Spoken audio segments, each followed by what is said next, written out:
Assalamualaikum, sahabat-sahabatku. Selamat datang di channel Mutiara Ilmu, tempat kita menjelajahi kisah-kisah inspiratif dari dunia Islam.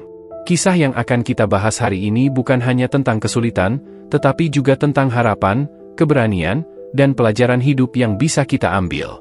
Dari pengalaman pahit yang dihadapi hingga momen-momen indah yang mengubah hidupnya, kita akan melihat bagaimana keteguhan iman bisa membawa seseorang menuju kebangkitan. Jadi, pastikan kalian tidak melewatkan detail-detail penting dalam cerita ini. Siapkan diri kalian untuk terinspirasi dan mari kita mulai perjalanan ini bersama-sama. Jangan lupa untuk subscribe dan aktifkan notifikasi, agar kalian tidak ketinggalan konten-konten menarik yang akan kami hadirkan. Istiqomah sholat subuh berjamaah, pemuda ini meninggal secara husnul khatimah. Kisah ini diceritakan oleh Khalid Al-Jubair, seorang dokter konsultan penyakit jantung di Riyadh sebagai berikut. Suatu hari, aku mendapat giliran jaga. Tiba-tiba aku dipanggil ke ruang gawat darurat. Di sana ada seorang pemuda berusia 16-17 tahun sedang menghadapi sakaratul maut. Orang-orang yang datang bersamanya bercerita, dia sebelumnya sedang membaca Al-Quran di masjid menunggu iqamah sholat subuh. Ketika iqamah dikumandangkan, dia mengembalikan musyafnya ke tempat semula, lalu berdiri lurus dengan barisan. Tiba-tiba dia roboh pingsan dan kami membawanya ke sini. Beberapa menit kemudian, aku kembali, aku melihat pemuda itu memegang tangan perawat, sedangkan perawat itu mendekatkan telinganya ke mulut sang pasien yang sedang berbisik kepadanya. Beberapa saat kemudian pemuda itu melepaskan tangan sang perawat, kemudian mengucap, "Asyhadu an la ilaha illallah wa asyhadu anna Muhammadar Rasulullah." Aku bersaksi tiada Tuhan selain Allah dan sesungguhnya Muhammad adalah utusan Allah. Dia berulang kali membacanya sampai dia meninggalkan dunia yang fana ini dan perawat itu pun menangis. Kami heran melihat dia menangis, karena ini bukan pertama kali dia melihat orang meninggal atau sekarat. Ketika dia agak tenang, kami bertanya, "Apa yang dibisikkan pemuda itu kepadamu dan kenapa kamu menangis?" Dia menjawab, "Dokter Khalid, ketika dia melihat Anda menyuruh saya untuk segera menanganinya serta Anda mondar-mandir, dia tahu bahwa Anda adalah orang yang bertanggung jawab merawatnya, lalu dia memanggil saya dan berbisik, 'Katakan kepada dokter jantung itu, janganlah dia menyusahkan diri sebab aku ini sudah mati. Demi Allah, aku sungguh melihat bidadari dan aku melihat tempatku di surga.' Kemudian dia melepaskan tangan saya. Subhanallah, Allahu Akbar." Kisah ini dikutip dari buku Kisah-Kisah Penggugah Jiwa oleh Abdurrahman Bakar.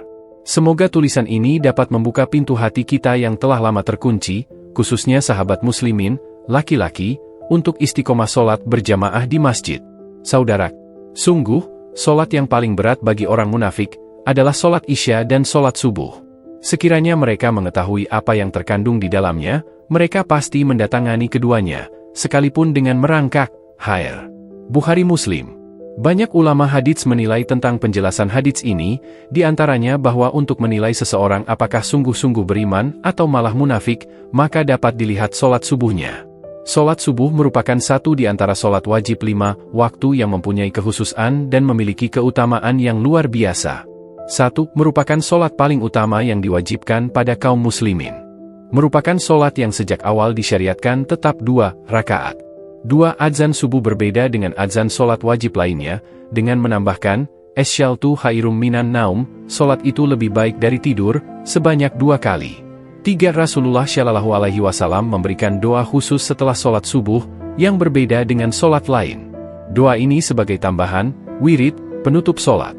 Diriwayatkan oleh Abu Dzarra, bahwa Rasulullah Shallallahu Alaihi Wasallam bersabda, "Siapa mengatakan setelah sholat subuh, sebelum meninggalkan tempat duduknya dan berbicara sedikit pun, La ilaha illallah wahdahu la syarikalah lahul mulku wa lahul hamdu yuhi wa yumitu wa huwa ala kulli syai'in qadir, sebanyak 10x, maka akan ditulis baginya 10 kebaikan, dihapus 10 kesalahan dan diangkat derajatnya 10 kali lebih tinggi. 1 hari penuh ia terlindungi dari suatu yegi tidak disukai, terlindungi dari setan, tidak ada dosa yang pantas dianggap sebagai dosa, kecuali syirik." Hai Tirmidzi. Rasulullah Shallallahu Alaihi Wasallam pernah menasehati Muslim bin Harits, "Jika kamu sholat subuh, maka bacalah sebelum kamu berbicara, Allahumma ajirni minanar, ya Allah lindungilah aku dari api neraka, sebanyak 7x, maka jika kamu mati hari itu, Allah akan menjauhkanmu dari api neraka." Khair. Abu Dawud dan Nasai. 4. Rasulullah Shallallahu Alaihi Wasallam selalu menyuruh memendekkan bacaan sholat, kecuali sholat subuh. Abu Barzah Al-Islami meriwayatkan bahwa Rasulullah Shallallahu Alaihi Wasallam pada sholat subuh membaca 60-100 ayat, sampai sebentar lagi matahari terbit. HR. Muslim. 5. Rasulullah Shallallahu Alaihi Wasallam mempunyai bacaan khusus sholat subuh di hari Jumat. Abu Hurairah meriwayatkan bahwa Rasulullah Shallallahu Alaihi Wasallam membaca pada rakaat pertama surah As-Sajadah dan rakaat kedua surah Al-Insan. Keistimewaan ini tidak terjadi pada sholat wajib lainnya. 6. Sholat subuh tidak bisa dikasar dan dijamak. Seperti yang juga kita pahami dari beberapa hadits, pada saat sholat subuh inilah pergantian malam dan siang dimulai. Pada saat itu pula malaikat malam dan siang berkumpul dan berganti tugas. Sholat berjamaah lebih utama dari sholat sendirian sebanyak 25 kali lipat. Malaikat penjaga malam dan siang berkumpul pada sholat subuh. HR. Bukhari. Allah Subhanahu wa Ta'ala berfirman, "Dan dirikanlah sholat subuh." Sungguh, sholat subuh itu disaksikan oleh para malaikat. Quran Surat Al-Isra 78. Ada lagi hal utama dalam sholat subuh, adalah 2 rakaat sholat fajar, sholat sunnah sebelum atau qabliyah subuh, yang lebih baik dari dunia seisinya. HR. Muslim. Rasulullah Shallallahu Alaihi Wasallam mengistimewakan sholat ini dengan menggambarkan bahwa, seandainya dunia dan seisinya ini adalah sebuah kebaikan, maka jauh lebih baik 2 rakaat sholat fajar yang kita kerjakan. Selain itu pula, sholat subuh berjamaah di masjid bisa menjadi penerang pada hari kiamat kelak, seperti YG disabdakan Rasulullah Shallallahu Alaihi Wasallam, "Berilah kabar gembira bagi orang-orang yang berjalan di kegelapan menuju masjid, untuk mengerjakan sholat subuh, dengan cahaya yang terang benderang, pertolongan, pada hari kiamat." Abu Dawud, Tirmidzi dan Ibn Majah. Dari semua pengetahuan kita tentang keutamaan sholat subuh berjamaah di masjid ini, kesombongan apalagi pada diri kita yang akan menghalangi untuk menjalankannya?